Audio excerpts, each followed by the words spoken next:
15.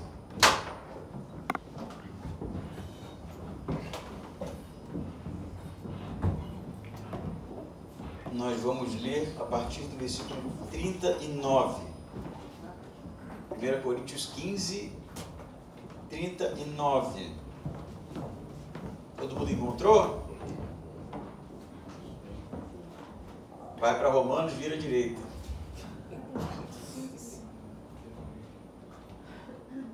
Vamos ler então. Nem toda carne é a mesma. Desculpa. É 39 mesmo, né? É isso mesmo. É isso mesmo. Então vamos ler agora junto. Não, lê junto não, deixa eu ler sozinho aqui. Nem toda carne é a mesma. Os seres humanos têm uma espécie de carne, os animais outra, as aves outra e os peixes outra. Também há corpos celestes e corpos terrestres. Mas uma é a majestade dos seres celestes, ou a majestade dos celestes, e outra dos terrestres.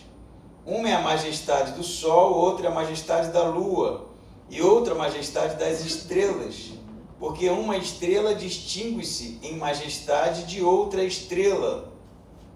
Assim também é a ressurreição dos mortos. Semeia-se um corpo perecível e ressuscita imperecível. Semeia-se em desonra e ressuscita em glória. Semeia-se em fraqueza e ressuscita em poder. Semeia-se um corpo natural e ressuscita um corpo espiritual. Se há corpo natural, há também corpo espiritual. Assim também está escrito: Adão, o primeiro homem, tornou-se ser vivente, e o último Adão, espírito que dá vida. Mas primeiro não veio o espiritual, e sim o natural. Depois veio o espiritual. O primeiro homem foi feito do pó da terra. O segundo homem é do céu. A semelhança do homem terreno, assim também são os da terra. E a semelhança do homem celestial, assim também são os do céu. Assim como trouxemos a imagem do homem terreno, traremos também a imagem do homem celestial. Agora leia comigo o 35 até o 38 que a gente deixou de fora. Mas alguém dirá: como ressuscitam os mortos? E com que espécie de corpo virão? Insensato! Aquilo que semeia não nasce, aquilo que semeias não nasce, se primeiro não morrer. Quando semeias, não semeias o corpo que vai nascer, mas apenas a semente, assim como a semente de trigo ou outra qualquer. Mas Deus lhe dá um corpo como determinou, e a cada espécie de semente ele dá o corpo apropriado. A discussão agora, né? E eu estava conversando com alguns aqui antes do culto, ela é extremamente importante, né? É o final da carta, mas ela é também plenamente teológica, né? Então a pergunta que fica é: como é que você prega um sermão que é um sermão elucidativo, teológico, e não com fins objetivamente ou prioritariamente práticos, né? Por que eu falo isso? Porque normalmente, se você escolhe um texto, pinça um texto, ele é um texto que tem um ensinamento teológico e algo prático para ser aplicado, né? A intenção de Paulo nesse primeiro momento, na continuação do seu argumento, não é que seja algo de cunho moral ou ético, né, que vá, numa primeira instância, exigir dos coríntios passar a produzir algo que eles não estavam produzindo. A ideia aqui é combater ideias, né? E a ideia sendo combatida por Paulo, assim como nós já vimos nos capítulos das porções anteriores, é de que os coríntios negavam a ressurreição do corpo, né? Do corpo físico mesmo. Eu falei disso em alguns domingos para trás, que na mentalidade, filosofia, pensamento grego, eles pensavam no pós-morte como algo desencarnado, não é? Fora do corpo, metafísico, alma, né? Espírito, e o corpo era algo que era um fardo que se tinha que se carregar. Assim o mundo grego pensava, né? E esse pensamento adentrou a igreja dos Coríntios. Paulo está combatendo o tipo de filosofia pagã, gentílica, grega, desde o início de 1 Coríntios. Então eles negaram, num primeiro momento, a ressurreição do corpo, e Jesus como sendo alvo de Paulo, né, em seus exemplos e em seu ensinamento, como sendo o primeiro da ressurreição. Vocês lembram disso? Paulo vai dizer, se mortos não ressuscitam, então Jesus não ressuscitou, não é? E agora, no segundo momento, Paulo inicia aqui o seu argumento com duas perguntas retóricas, não é? A primeira é no 35, mais alguém dirá, não é? Esse mais alguém dirá pode ser uma resposta de Paulo a uma indagação real por parte de alguns dos coríntios, como pode ser uma técnica já usada por Paulo aqui em outras cartas, chamada diatribe, né? Que ele mesmo cria um debatedor e ele mesmo responde. Independente se foi uma pergunta real ou não, a resposta ela é realmente segundo uma necessidade daquela igreja. Mas alguém dirá, como ressuscitam os mortos? Primeira pergunta, né? E com que espécie de corpo virão? Então, Paulo agora se coloca, não é, no papel de explicar, responder essas duas indagações. Sendo elas uma pergunta real dos coríntios ou não, a necessidade da resposta é real. Por isso ele está tratando dessa forma, não é? Inclusive no 36, de maneira bem enfática, na minha versão bem suave, né? Se você for ver no grego, é muito mais forte e intenso a expressão usada por Paulo, que é o insensato aqui, né? No meu está assim, insensato é a resposta de Paulo. Mas na verdade no grego a ideia mais próxima seria tolo, estúpido, né? É algo muito mais carregado de ausência de compreensão do que simplesmente alguém que está dizendo uma coisa sem muito compromisso. O que Paulo está dizendo é que questionar a ressurreição é algo que um estúpido faria. E ele vai explicar o porquê, né? Até porque não é uma pergunta de alguém que não conhecia a resposta. Era uma pergunta de alguém que negava a resposta. Porque Paulo já havia ensinado. E ele vai dizer no 36, aquilo que semeias não nasce se primeiro não morrer. Então, Paulo vai usar duas metáforas aqui, e no final ele compara Jesus com Adão, e a primeira metáfora, que é bem comum nos ensinamentos de Paulo, e mesmo nos de Jesus, é da colheita, né? Que era o cotidiano das sociedades desse período. Eram sociedades agrárias, né? Eles plantavam e colhiam o que iam comer, e isso era algo muito comum, todo mundo sabia, mesmo que você morasse na Grécia, né? E no centro realmente da comunidade, gozasse, quem sabe, de um status social privilegiado, você sabia o que era uma colheita, porque isso acontecia o tempo inteiro, né? Você não tinha carretas, né, de cereais, de frutas e legumes chegando nos mercados, de maneira que você não tivesse nenhum tipo de envolvimento com o que você comprava. Não, era algo muito conhecido, muito comum. Então Paulo vai usar a primeira metáfora, que é da semente. Então ele diz, como ressuscitam os mortos? Seria a primeira pergunta, né? E ele diz, seu tolo, aquilo que semeias não nasce se primeiro não morrer. Vou continuar a leitura aqui para depois a gente explicar. Quando semeias, não semeias o corpo que vai nascer, mas apenas a semente, assim como a semente de trigo ou de outra qualquer. Mas Deus lhe dá um corpo como determinou, e a cada espécie de semente ele dá o corpo apropriado. Então, na ilustração que você já bem entendeu, Paulo trata a semente como algo em transição, né?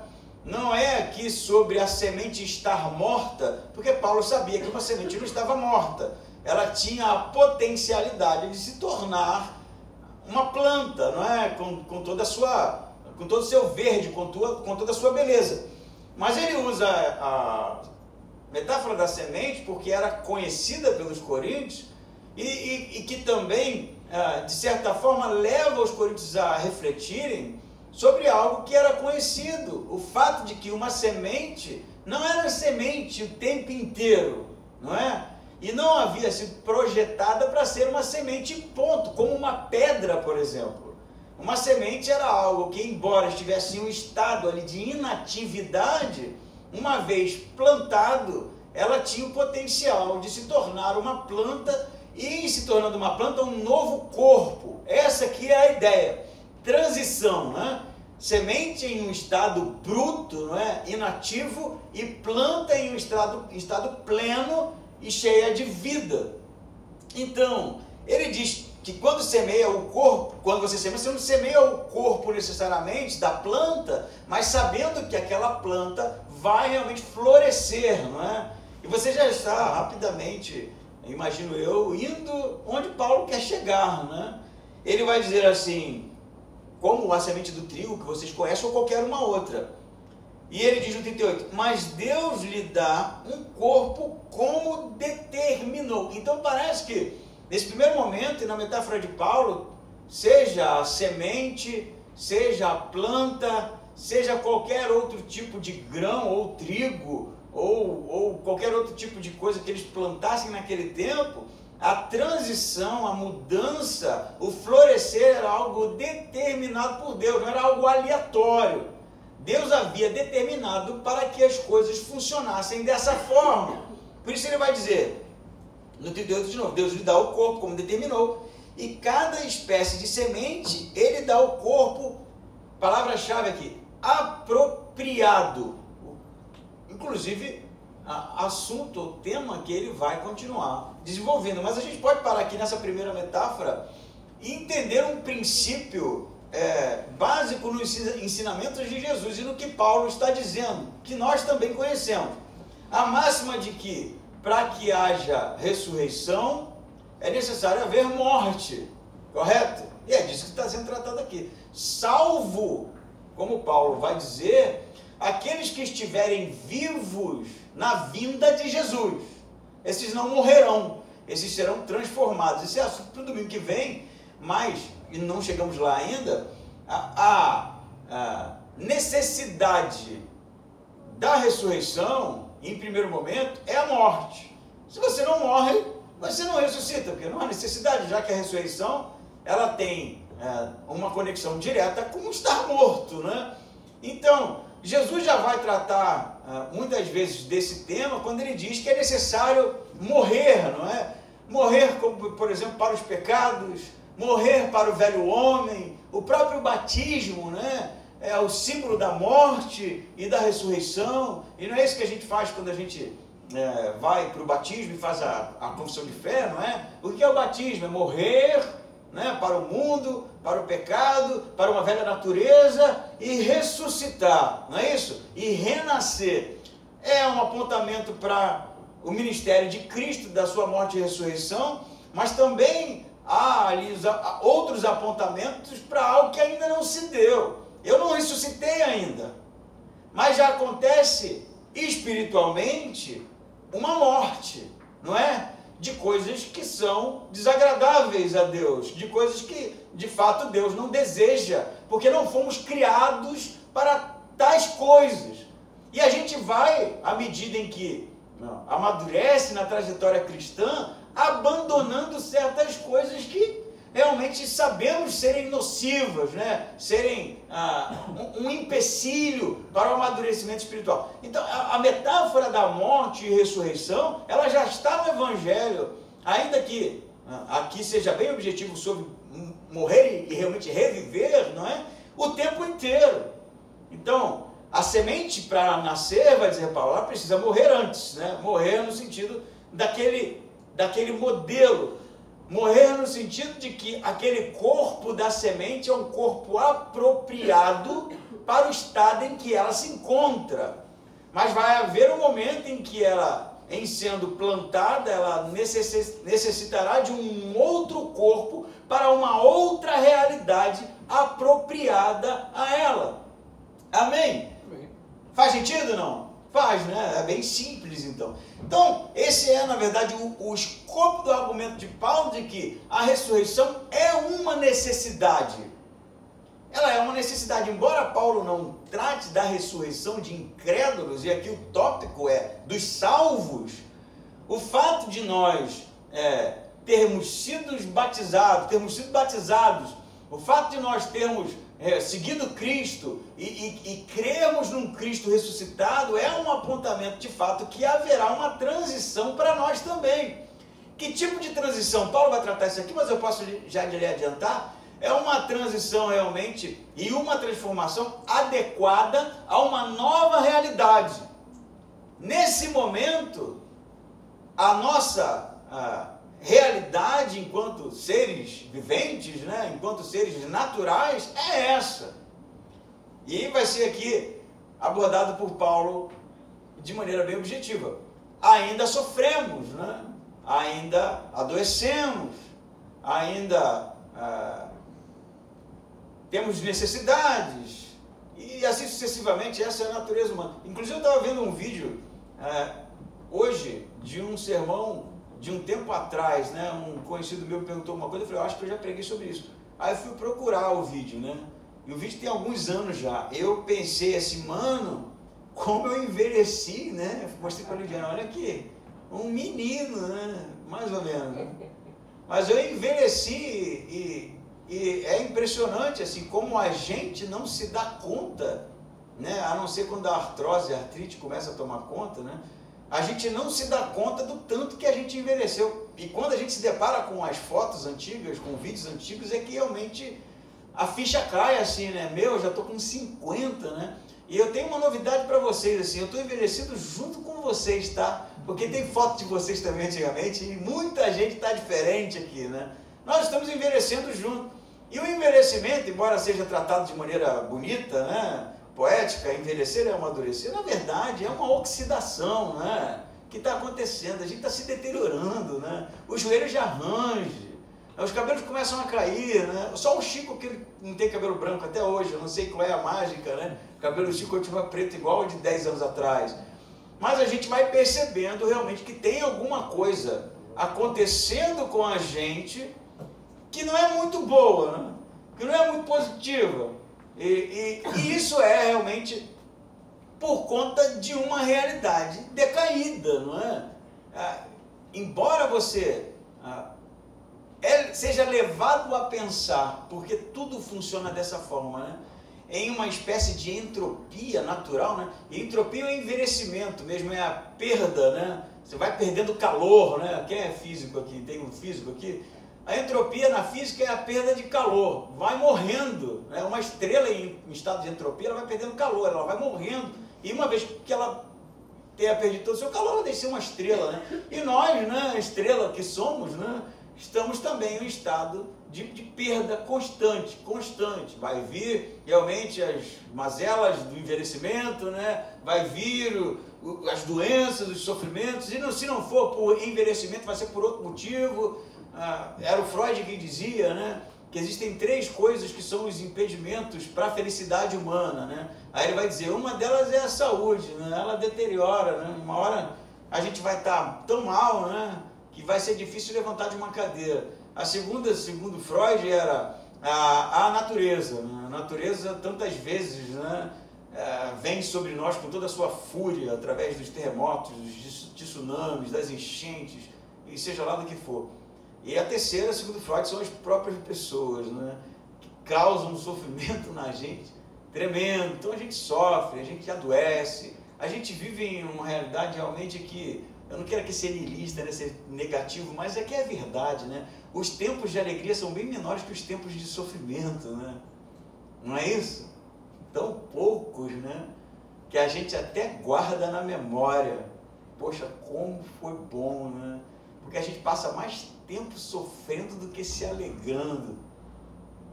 Mas essa é uma realidade necessária, né? Porque caímos, porque pecamos. E hoje vivemos a esperança da ressurreição. Conversava com quem? Essa semana, foi no grupo, falava como é viver sem a esperança da ressurreição. Como deve ser isso? Viver sem a esperança de que existe algo para além da morte, né? Como deve ser terrível esse tipo de coisa, né? Até brinquei no grupo, acho que foi no grupo de segunda-feira, né? Falei, ainda que fosse mentira o cristianismo, seria melhor do que não acreditar em nada. Porque não acreditar em nada é simplesmente viver uma vida ausente de qualquer tipo de propósito, não é? É se encontrar existindo, sem que você faça parte de nada, ausência de qualquer esperança. Mas o que Paulo está falando aqui é que o estado em que nos encontramos, de sofrimento, de angústia, ele é necessário, porque não porque Deus tenha querido dessa forma, né, e a criação não foi com esse objetivo, mas se tornou dessa forma, mas Deus está trabalhando na transformação dessa realidade, na mudança, na transição de uma era, a era da semente, a era do feio, não é? A era daquilo que é inativo, daquilo que sofre, que passa as suas angústias, para algo que florescerá. E essa é a metáfora da colheita. Olha uma semente. Quem quer ser semente, caramba? Ninguém nunca, né? Eu não me lembro de nenhuma vez uma criança, né, com uma caneta na mão, a pedido da professora, dos pais, ou de um desejo de fazer um desenho, tenha desenhado uma semente de abóbora, né? Semente, aqui mamãe, você é a semente de abóbora mais linda. Não, né? Elas desenham flores, né? Árvores, porque essa é a forma mais bela daquele ser. E o que Paulo está falando aqui, para os coríntios estúpidos, né, que achavam que realmente a vida depois da morte era algum tipo de existência ausente de uma transformação, tolos. Olha a realidade, tudo sofre uma transição. Deus fez corpos adequados para cada realidade, e nisso está a nossa esperança, de que um dia todo sofrimento irá embora, de que um dia, né, todas as coisas que nos causam mal, o envelhecimento, seja a doença, seja qualquer tipo de necessidade e de limitação, irá realmente se findar, e nós seremos transformados adequadamente para uma nova era, que é a era do reino de Deus. Amém? Amém. E ele vai dizer no 38, vou ler de novo, mas Deus lhe dá um corpo como determinou, e a cada espécie de semente ele dá o corpo apropriado. 39. Mas, né, nem toda carne é a mesma. Perceba aqui, fazer uma observação, a carne aqui, ele não está falando de carne do açougue, né? Porque ele vai falar de peixe, de aves, aí a gente começa a pensar no filé de merluza. Não, ele está falando do corpo, né? Soma no grego, é o corpo. É que se traduzisse corpo, o corpo ia ficar bem estranho. Ele está falando do ser como ele é e a diferença, né? Ele vai dizer, nem toda carne, nem todo corpo, nem todo soma, né, que é a ideia no grego, é a mesma. Os seres humanos têm uma espécie de carne, né, corpo. Os animais, e a ideia dos animais aqui é de gado mesmo, né? No grego é a ideia de bovino, né? Os animais outra, as aves outra e os peixes outra. Então, você percebe que no argumento de Paulo, a segunda parte, a primeira foi da colheita, né? Agora ele vem com essa comparação entre realidades físicas diferentes, né? Ele compara os peixes, que são de uma forma, né? As aves, que são de outra. A gente sabe que o peixe não respira fora da água, né? Então ele tem uma limitação e o seu corpo é adequado para o mar, assim como as aves têm uma estrutura óssea diferente, possuem asas e tudo mais. Os homens, né, os seres humanos, têm um corpo adaptado à sua realidade. E ele vai dizer também, no 40, há corpos celestes e corpos terrestres. E o que ele quer dizer com celeste? Ele está falando de anjo, não é nada disso não. Ele está falando de estrelas, né? Do ponto de vista de quem vivia há 1000 anos atrás e não tinha o conhecimento do telescópio Hubble, né? Nem nenhum tipo de vídeo da internet mostrando a grandeza dos astros. ele olha para cima e ele vê a grandeza, a glória, né? Na verdade é a expressão que Paulo vai usar aqui, do sol, por exemplo, da lua, o brilho das estrelas, a diferença do brilho dessas estrelas, né? Isso tudo era algo perceptível para o homem de 2000 anos atrás. Então ele vai dizer, assim como há diferentes corpos dos homens, dos peixes, das aves, né? Há também diferentes corpos celestes, como as estrelas, o sol, a lua, e os corpos terrestres. E aqui a ideia de comparação é, por exemplo, montanhas, né? Rochas, o que Paulo está fazendo a comparação nesse segundo momento, porque ele vai trabalhar da beleza, da glória dos seres celestes, em comparado com a simplicidade de corpos naturais, né? Da natureza terrestres. E outra dos terrestres. Aí ele diz no 41 assim, uma é a majestade do sol, outra a majestade da lua, e outra é a majestade e glória, algumas versões, né, das estrelas, porque uma estrela distingue-se em majestade de outra estrela. Então, como eu falei, Paulo olha para o céu e vê que há diferentes intensidades, né? E ele chama isso de glória, na minha versão, de majestade em outras versões, diferentes dos corpos terrestres que não brilham como as estrelas, que não têm o calor do sol, que não têm a beleza da lua. Essa é a ideia aqui, né? Não dá para ir mais do que isso, né? E começar a tentar extrair significados mais profundos do que esse. É uma comparação bem objetiva. 42. Assim é a ressurreição dos mortos. Assim o que, Paulo? Há diferentes tipos de corpos, né? Há diferentes tipos de glória, não é isso? Assim é a ressurreição dos mortos.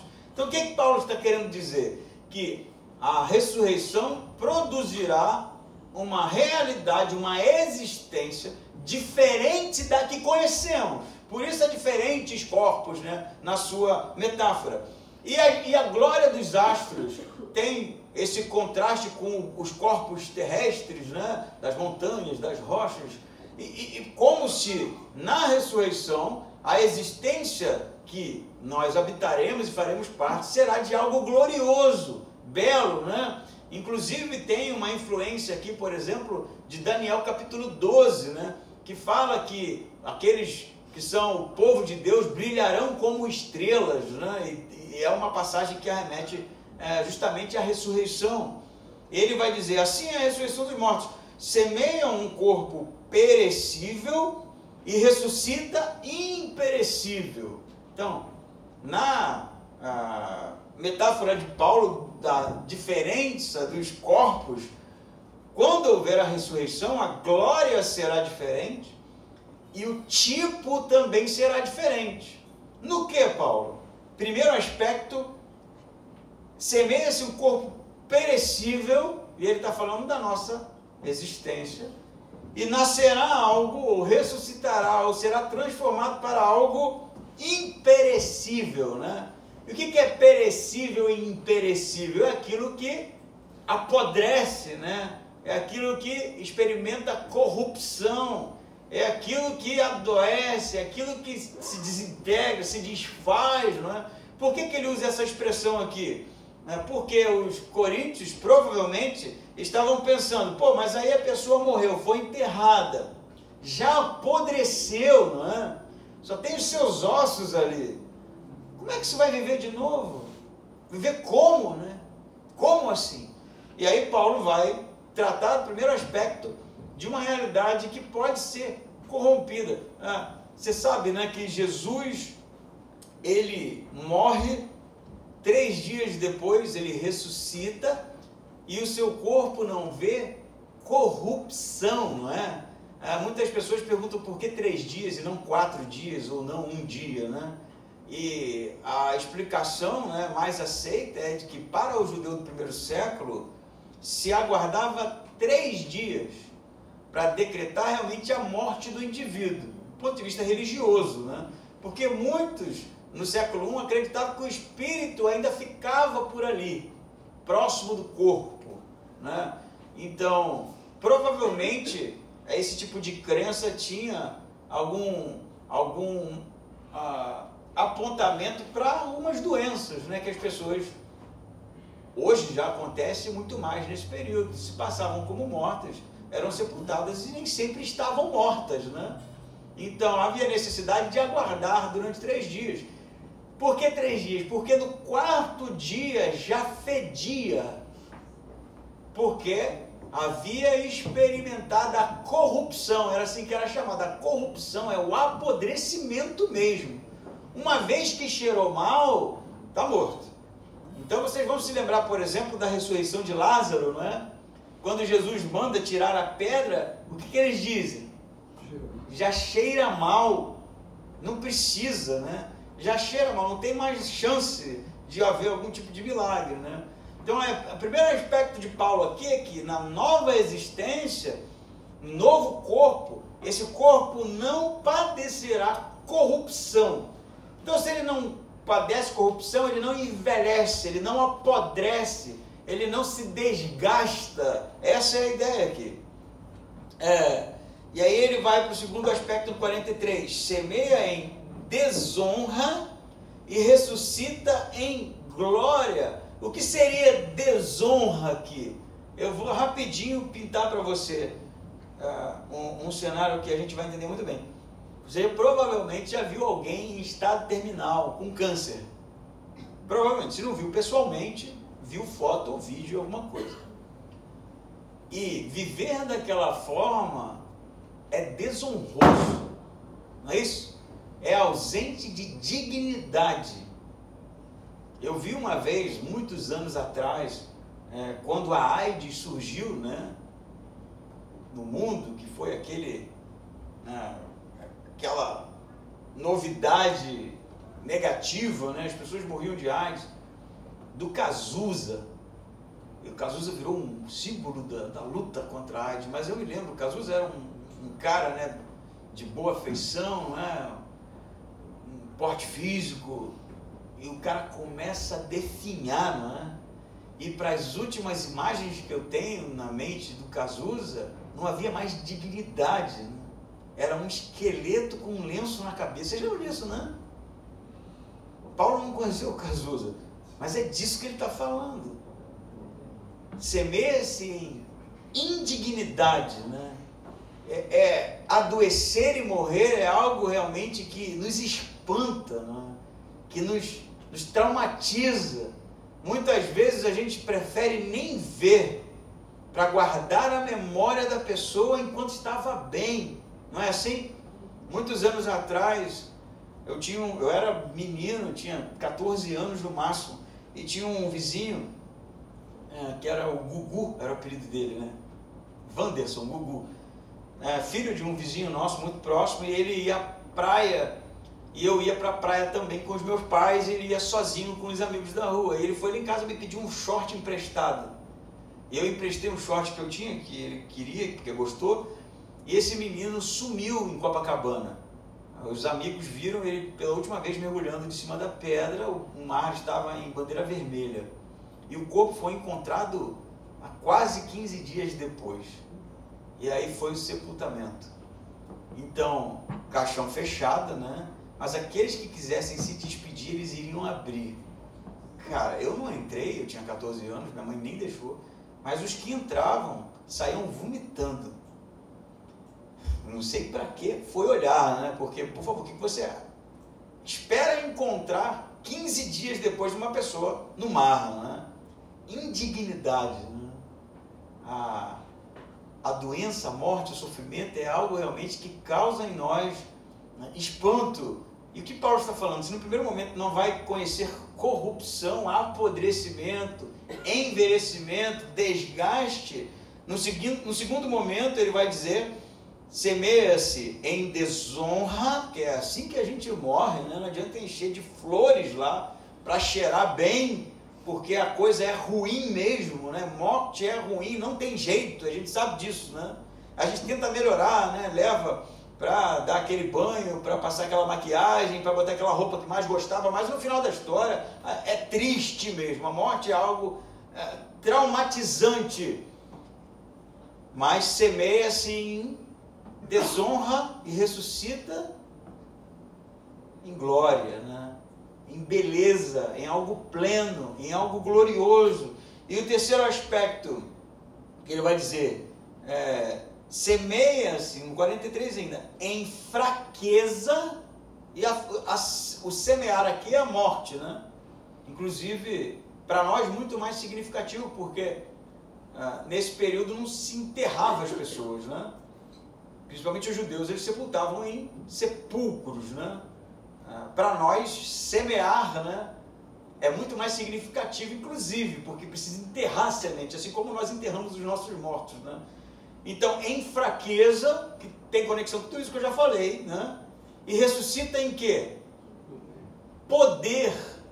Então, a beleza, a glória, a poder nessa nova existência que Deus já está produzindo na vida daqueles que são seguidores da pessoa de Cristo. Mas isso já é, poxa, bonito pra caramba, legal, né? Mas o que mais me marca aqui, eu acho que Paulo tem isso em mente também, é a mente criativa de Deus. Então, não é só simplesmente pintar um quadro, né, de sofrimento e de que algo será superado nesse sentido com a nova criação, mas demonstrar um Deus que tem uma intenção na criação, tem uma intenção em cada ser, em cada adequação, em cada realidade, em cada detalhe, não é? Por exemplo, não vou fugir muito, mas a metáfora é válida, né? O que é uma lagarta, né? Perto de uma borboleta? Eu, na verdade, estou sendo aqui bem piegas, assim, bem brega, porque já perdi as contas de quanta gente já escreveu sobre isso, né? Quanta gente já escreveu sobre a realidade de uma lagarta feia, né? Tem conto para criança, se você quiser, desenhos infantis, né? Mas depois de um tempo no seu casulo floresce uma borboleta linda e maravilhosa que em nada tem a ver com uma lagarta, né? Se Paulo tivesse usado esse exemplo, caramba, ia ficar top também, mas eu posso, né? Porque tem tudo a ver. E a ideia aqui é justamente um Deus criativo. Não é só o seu reumatismo vai sumir, né? A sua calvície será resolvida, a sua artrose, né? Não é sobre isso. É sobre um projeto da parte de Deus extremamente artístico, belo, que produzirá de uma semente, de uma lagarta, né? De uma semente de... Você já viu semente de banana? Mas tem, tá? Tem. Porque ela é tão ridícula, né? Tão pequena, tão insignificante, que a gente sequer dá conta. Mas quando o cacho está bonitão lá, a gente olha que banana bonita, né? Esquece essa ilustração da banana, que banana bonita é uma coisa muito estranha de dizer. No sentido de que banana é um troço amarelo, sem graça, né? Mas pensa numa maçã, né? A semente da maçã também não é lá essas coisas, né? Então, o que Paulo está dizendo no sentido de que Deus ele tem uma intenção em produzir, né? em pintar, em artisticamente gerar algo belo. E é isso que irá acontecer. Ó, coríntios insensatos, não é? Achar que Deus simplesmente ia livrar você de um corpo criado por Ele mesmo, porque é um entrave para a sua existência, é um engano. Se Deus produziu e nos criou com um corpo físico, né? Com olhos, com toda a nossa cognição, não é? Imagina você, se você não pudesse sentir o sabor das coisas. No período da pandemia, teve gente que ficou assim, não sentiu gosto de nada, né? Inclusive, depois de ter se livrado do vírus, ainda continuou sem sentir gosto de nada. Tudo que comia tinha gosto daquela comida de hospital sem tempero, né? Eu tive Covid, mas não fiquei com o cheiro. Que coisa terrível é isso, né? Já pensou se a gente não se recuperasse e nos tornássemos uma civilização dos que não sentem mais o gosto? Tanto faz se você está comendo cebola ou uma picanha. Não sinto gosto. Que coisa terrível que seria, né? Mas Deus justamente produz os seres humanos, né, falando de nós, com a sensibilidade palatar, porque é bom. Então, perceba que há um projeto nisso, né? É algo intencional, algo belo. Eu estava vendo hoje de manhã um pequeno documentário sobre a matemática das coisas, né? E mostrava uma coisa que eu nunca pensei sobre isso, nunca li, né? Sobre o brócolis, né? Nome terrível também, é brócolis, né? Dá um nome para uma coisa de brócolis. Berinjela também é muito ruim o nome, né? Berinjela é bonita, né? Brócolis. Mas era sobre o brócolis. E eu descobri nesse documentário, né, que as partes menores do brócolis são uma réplica perfeita da parte maior do brócolis. Sabia disso? Se tu cortar a pontinha, ela é idêntica à parte maior. Porque ela é matematicamente criada, projetada para ser dessa forma. O nome do documentáriozinho era Matemática de Deus, né? E aí fala, por exemplo, da neve, né? Que tem um projeto e cada um gelinho da neve tem um aspecto singular, é uma impressão digital. Cara, que lindo, maravilhoso é esse mundo em seus detalhes, né? Eu posso aqui, já estou empolgado mesmo, vou contar de uma também que eu vi uma vez no documentário, muito legal, que era um pé de fumo. Ninguém fumava ele, mas era um pé de nicotina mesmo, em um lugar da África. E essa vegetação, ela padecia de um predador, era um inseto, né, que comia as suas folhas. E aí o que essa vegetação fazia? Ela produzia um néctar que não tinha nenhuma funcionalidade para ela. Mas esse néctar atraía um tipo de formiga, que era o predador do predador dela. Cara, por favor, né? Aí o predador... Mas não era assim, ficava cheio de néctar para vir formiga não, tá? As formigas, já sabendo que ali estava, né, o suco, né, ali estava a sobremesa, elas ficavam por perto. O predador se aproximava, a vegetação produzia o néctar, a formiga vinha e o predador ia embora. Assim, cara, se isso não é um design, se isso não é um projeto, se isso não é algo pensado, de uma inteligência, de uma beleza, a gente está perdendo o melhor da criação de Deus. Então, pensar em algo sem corpo, sem uma realidade realmente tangível, né? Física até, posso usar essa expressão, é um engano, porque Deus projetou todas as coisas com uma finalidade. E se nós temos um corpo, é porque Deus tem um propósito, apesar da queda, em transformar em algo belíssimo, em algo pleno, em algo vigoroso, em algo em toda sua beleza, né?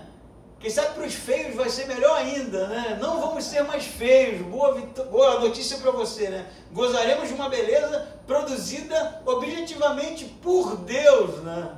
Isso não é legal? Isso é top, gente. O que Paulo está falando para os coríntios é que negar esse tipo de coisa é um absurdo. É realmente viver um cristianismo desprovido de qualquer tipo de propósito e simplesmente pensar numa existência imaterial, né? Uma alma penada, um espírito que fica voando por aí, não é o que Deus projetou para realmente a sua criação, é uma transformação. Amém?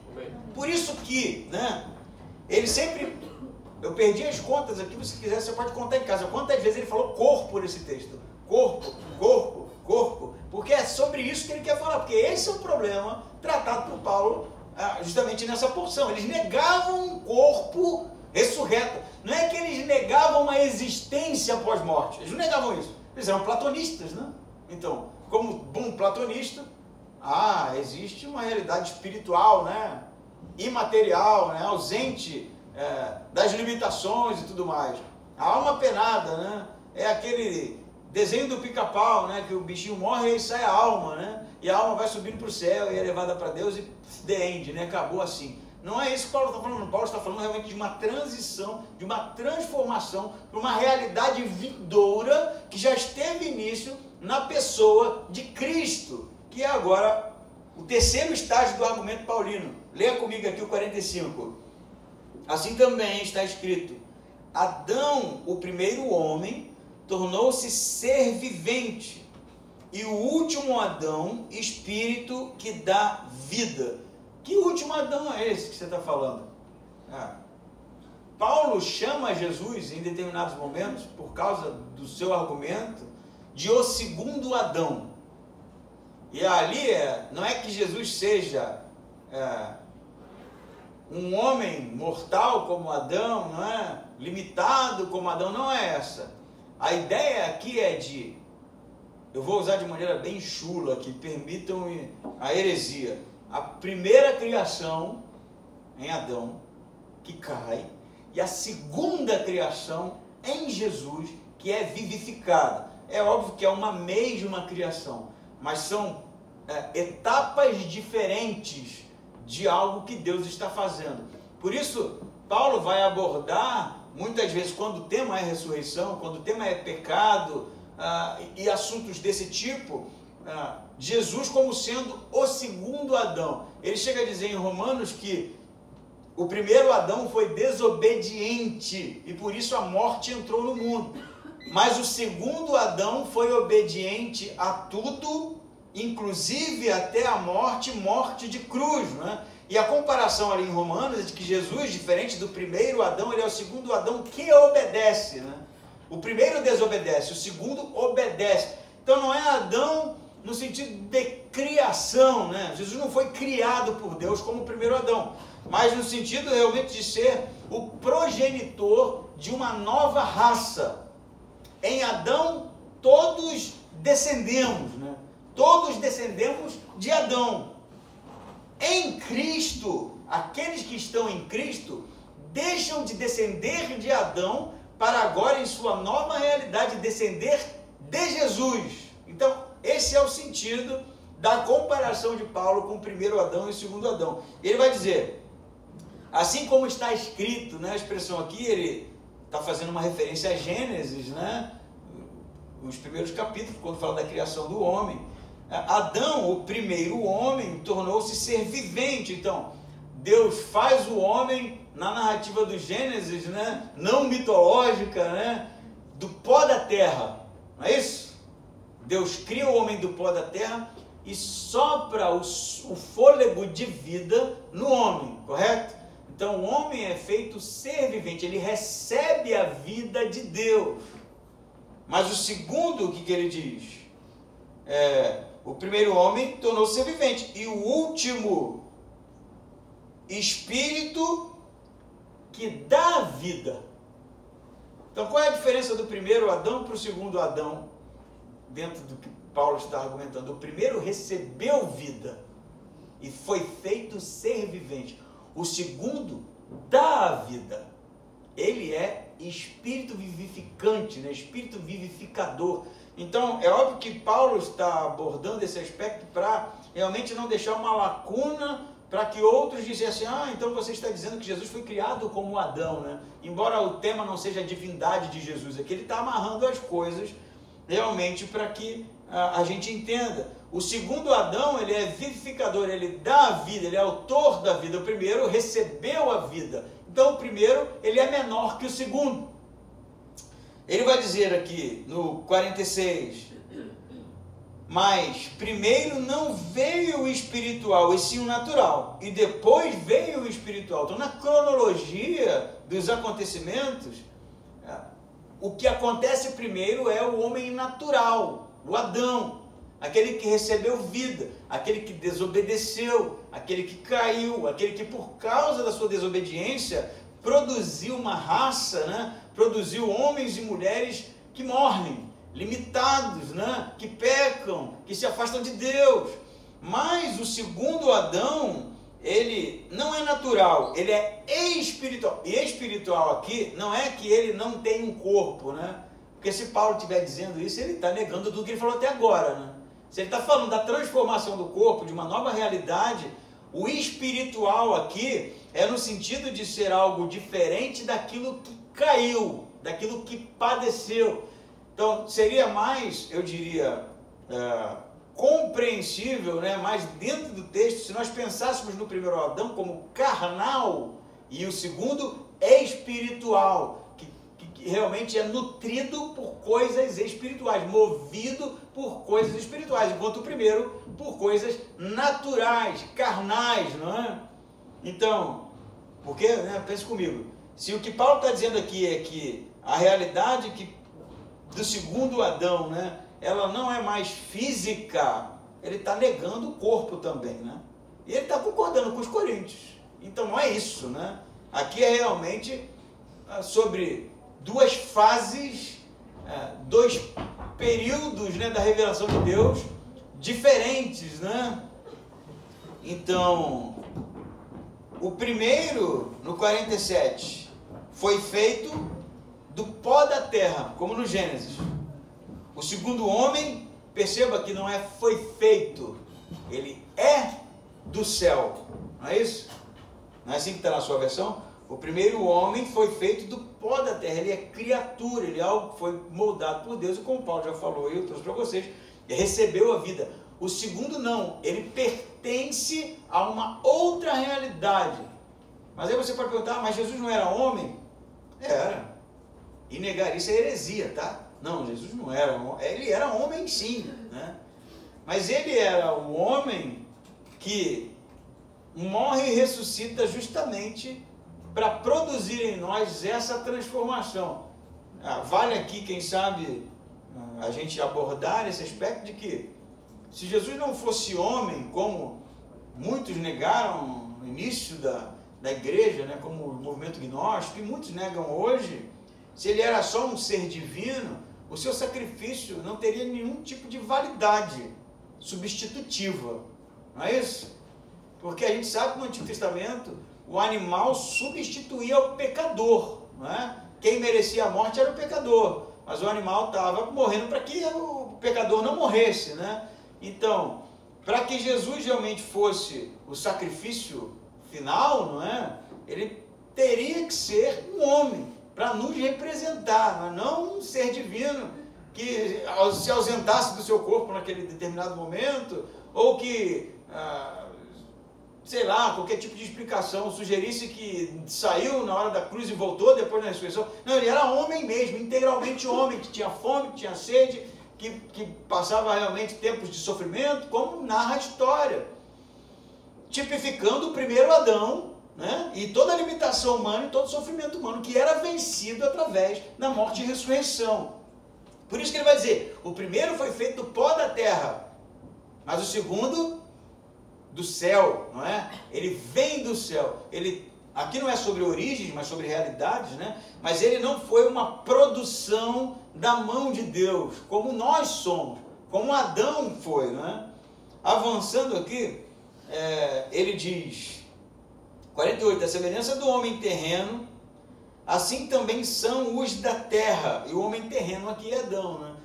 Todos nós descendemos de Adão, todos nós somos os da terra, os naturais, né? Aqueles que morrem, aqueles que têm uma existência limitada, aqueles que sofrem, aqueles que padecem as limitações realmente que nós conhecemos. Aí que está o diferencial. E a semelhança do homem celestial, assim também são os do céu. Então Paulo vai fazer agora aqui uma mudança no seu argumento. Primeiro ele vai mostrar que a criação ficou limitada, né, a queda, a uma realidade caída, né? Mas Jesus, ele é aquele que vem do céu e que produz a primeira transformação, é a primeira transformação do corpo, é a primeira ressurreição que inaugura uma nova era, não é isso? Que aponta para algo no futuro. Paulo não estaria dizendo isso aqui se ele não tivesse visto Jesus ressurreto, se os apóstolos não tivessem visto Jesus ressurreto. Então, a construção de Paulo não é filosófica, né? Só no campo das ideias aqui. Tem como base um testemunho realmente ocular de pessoas que viram Jesus morto, né? E que 3 dias depois estava vivo novamente, com as marcas e tudo mais, com uma realidade transformada, não é isso? Jesus não era um espírito, Jesus era uma pessoa diferente. Alguma coisa ali mudou, de maneira que ele não estava mais limitado às paredes dos recintos, né? Ele não estava limitado mais aos ferimentos dos cravos em seus punhos, em seus pés, do furo em seu lado. Tudo isso havia sido vencido. Ah, mas então ele era um espírito. Não, ele comia. Ele não se senta com os apóstolos e não come peixe com eles e não parte o pão com eles. Então, se você perguntar, tá, mas me explica aí, ele ainda possui intestino, né? Pergunta que eu fiz. na escola bíblica há mais de 30 anos atrás. Mas no céu vai ter intestino? Isso aqui é uma besteira, né? Se você perguntar isso para mim, vai ter intestino. Vai ter, por exemplo, glóbulos vermelhos, né? Imunidade, né? Cérebro. Vai ter... O que mais? O que você está pensando aí, né? Pulmão. Cartilagem, pulmão, né? Sei lá, cara. Eu não tenho a menor ideia. Ninguém tem. Mas é fato que vai ser algo fora das limitações conhecidas.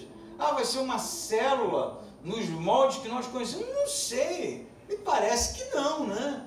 Mas se é Deus que está produzindo, deve ser algo top demais, assim. E a transformação é algo realmente, não para melhoria, né? Como um carro que é lançado para substituir o modelo anterior, não é? Como aquelas propagandas de carro, venha ver, não é? Um carro que você nunca viu na sua vida, né? Jamais visto. Aí você chega lá, é bem parecido com os outros, né? A lataria está lá, tem pneu, tem que estar tudo. O que é diferente assim? Não, mas ele é movido por um combustível, né? Mas continua sendo a melhoria de algo já conhecido, né? Não se trata disso. Se trata de algo novo, pleno, íntegro, belo, artisticamente produzido por Deus, espiritual, não é? Sem limitações. É óbvio que se você perguntar do que é feito e essas perguntas que não tem resposta, a gente pode comprar uma carne, uma costela, né? Porque vai demorar, e começar a conversar sobre isso. Mas o primeiro momento que o Paulo está falando é que, assim como Jesus foi o primeiro da ressurreição, nós também ressuscitaremos. Dos mortos, uma nova realidade, um novo corpo, algo pleno. Ele vai dizer no 49, no 48 ainda ele fala: os que descendem do terreno, do homem da terra, são filhos deste. Mas os que descendem do céu são filhos deste. Então tem uma divisão aqui. Se você perguntar, mas os céticos também vão ressuscitar? Não se trata disso aqui. Se trata de uma distinção clara daqueles que descendem do Cristo, porque estão debaixo da cruz, debaixo realmente da salvação, da graça de Deus, e daqueles que negam a ressurreição. Bem claro aqui que Paulo está mandando uma indireta para aqueles crentes que negavam a ressurreição realmente dos mortos. E aí no 29, ou melhor, no 49, ele vai dizer assim, isso aqui é bem interessante: assim como trouxemos a imagem do homem terreno. Aí aqui tem um verbo, né? Que na minha versão está traremos, foressomen. Eu vou falar disso, né? Também a imagem do homem celestial. Assim como trouxemos a imagem do homem terreno, traremos, né? Também a imagem do homem celestial. Sabe o que é interessante aqui? Por que eu grifei aqui o verbo? É porque há uma discussão aqui de que Paulo estaria falando de algo no futuro, assim como trouxemos uma imagem corrompida, né, de Adão. No futuro teremos uma nova imagem, ou traremos uma nova imagem do homem celestial, Jesus. Mas a discussão é que os textos mais antigos, os melhores textos, ele diz: portemos como algo para o agora. Então ficaria assim como trouxemos a imagem decaída de Adão, que portemos agora a imagem do celestial. E realmente há uma maioria na erudição que defende esse ponto de Paulo. Por quê? Porque ele vai fazer uma distinção dos que descendem do Adão para os que descendem do Cristo. E ele está agora falando para os coríntios diretamente, como quem estivesse avisando. E é bom que vocês comecem a viver segundo aquele que já traz em si, já porta em si a transformação daqueles que descendem do Cristo. E aí eu gosto muito disso, né? Porque não seria aqui simplesmente uma exortação ética, mas realmente para que eles repensassem o tipo de crença que eles estavam assumindo para si, que estavam afastando eles de uma esperança realmente bíblica, realmente cristã. E viver ou portar a imagem do Cristo, né? Agora eu posso fazer uma aplicação, né? Se essa tradução realmente é a melhor, é realmente viver o agora, no sentido de expectar, né? De aguardar uma transformação. Eu sei que eu já me demorei muito aqui, o texto é realmente um texto difícil de pregar e precisa ser explicado, né? Mas vamos parar para pensar. Será que a gente, como cristãos, né, de um período realmente que faz de tudo e se esforça tanto para que as coisas fiquem bem, pareçam bem, não é? Uma sociedade muito estética, muito preocupado, quem sabe, em viver de maneira plena e ter as experiências melhores possíveis, né? Porque realmente não queremos sofrer, não queremos padecer, não queremos morrer. E será que esse tipo de comportamento não é justamente um comportamento que, embora, olhando para a igreja, diga que crê realmente na ressurreição, no céu, encara a morte como sendo realmente o ponto final? Por isso desespero para tanta coisa, para tanta realização, né? A gente precisa fazer quando a gente está vivo, né? Como se realmente a morte fosse um fator limitador para a gente. E a morte não é bom, né? Eu sei disso, gera sofrimento, gera luto, gera dor. Mas nós, como os cristãos do primeiro século, precisamos colocar as nossas esperanças não no aqui e agora, mas naquilo que Deus já começou a fazer através da gente. E se não há esperança, expectativa para uma vida futura plena, realmente, como Paulo vai dizer, somos os piores dos homens. E eu acho que a gente vive muito mais da primeira forma que da segunda. A gente sofre muito mais. A gente realmente tem uma limitação muito grande em tentar aceitar e compreender que Deus está trabalhando em um projeto maravilhoso para nós. E a gente se limita em dizer, quem sabe, não, agora está com Deus, né? Mas nem a gente crê naquilo direito, sabe? Porque se nós crêssemos realmente, haveria o choro, sim, porque morrer não é bom, mas estaríamos, quem sabe, cheios de esperança, porque sabemos que Deus está trabalhando, que Deus está produzindo algo novo, que Deus está gerando algo bom. Amém?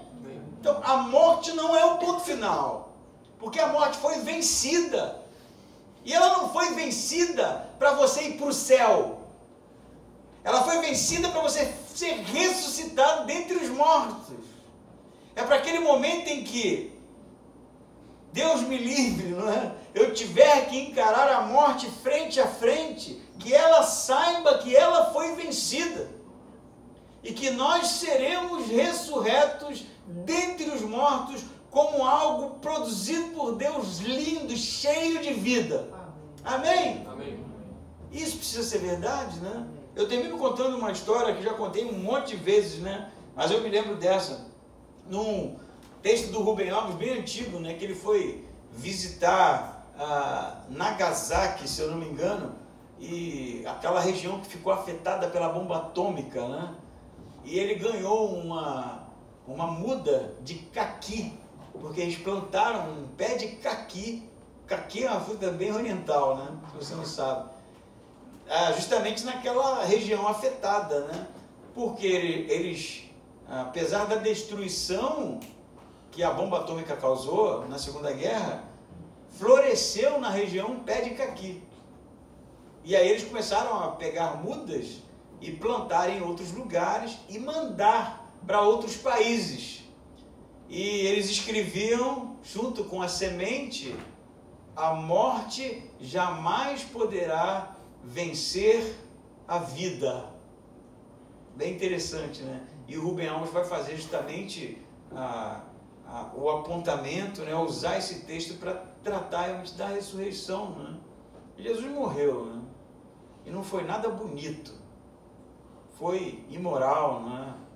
Foi desonroso, mas ele ressuscita no terceiro dia e inaugura o projeto de Deus para a sua criação, novos céus e nova terra, uma nova existência ao lado do Pai. Por isso, toda a nossa esperança, vivemos para isso. Não é ir no culto, ponto. A nossa esperança está na ressurreição de Cristo. Que um dia eu, você, nossos antepassados, todos aqueles que creram na pessoa de Jesus, estaremos juntos. Amém? Amém. Vamos ficar em pé e orar?